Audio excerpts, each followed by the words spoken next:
balita na ikay mawiwili. Mga nagbabagang kamao, mga So mga par, matapos nga po lumapag ang WBA Bantamweight Challenger na si Jerwin Prettyboy Angkahas sa Japan para sa title fight nito kontra kay Takuma Inoue, kung saan mga idol nagkita po si Angkahas at ang WBC World Champion Alexandro Santiago, ang fighter na tumalo sa ating Filipino Flash Nonito Donaire Jr. Sa mga hindi nakakalam mga idol, naglaban na po dati si Santiago at Angkahas nung nasa super flyweight pa sila, kung saan nauwi sa draw ang kanilang bakbakan at nanatili noon kay Angkahas ang kanyang IBF title sa 115 pounds. At sa ngayon mga idol na nasa bantamweight na sila, hindi malabong magkabangga ulit ang Pinoy at Meksikano sa bakbakan. Mas maganda pa ito mga idol kung sakali manalo sila sa paparating na laban nila kontra sa mga Japanese boxers. Mas maganda ang bakbakan kapag unification fight ang harapan ng Meksikano at Pinoy. At hindi rin po mahirap maikasa ang laban na to mga idol dahil malapit din po ang MP Promotion President Sean Gibbons sa kampo ni Santiago, kaya posible talaga mangyari ang laban. Pero gayon pa man mga idol, bago muna mangyari ito, dapat lagpasan muna nila ang pagsubok nila kalaban ng mga Hapones na talagang hindi naman madali mga idol. Si Angkahas mapapalaban kay Takuma Inoue na alam po natin mga idol na napakasolid ng kanyang team, kasama ang ama at trainer nito na si Shingo Inoue at ang kapatid nito na 2 division undisputed champion Naoya Inoue na siya talaga magbibigay ng malaking tulong para kay Takuma, habang si Alexandro Santiago naman mga idol dihado sa laban kontra sa 2 division champion na si Jonto Nakatani na kinikilala sa ngayon mga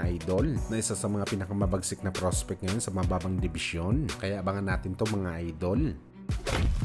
Sa kabilang banda naman mga idol, ayon nga po sa nilabas na report ng Boxing News 24, officially denied na po ang request ng ating pambansang kamao Manny Pacquiao sa International Olympic Committee o IOC para mabigyan ito ng slot sa Paris 2024 Olympics. Isa nga mga idol sa dahilan kung bakit na hindi talaga pwede makasama si Pacman sa Philippine Boxing Team dahil sa edad nito na 45 anyos. Mahigpit po kasi na pinatutupad ng IOC mga idol ang age limit para sumabak sa Olympics, kung saan hanggang 40 anyos lang ang pwede makasama.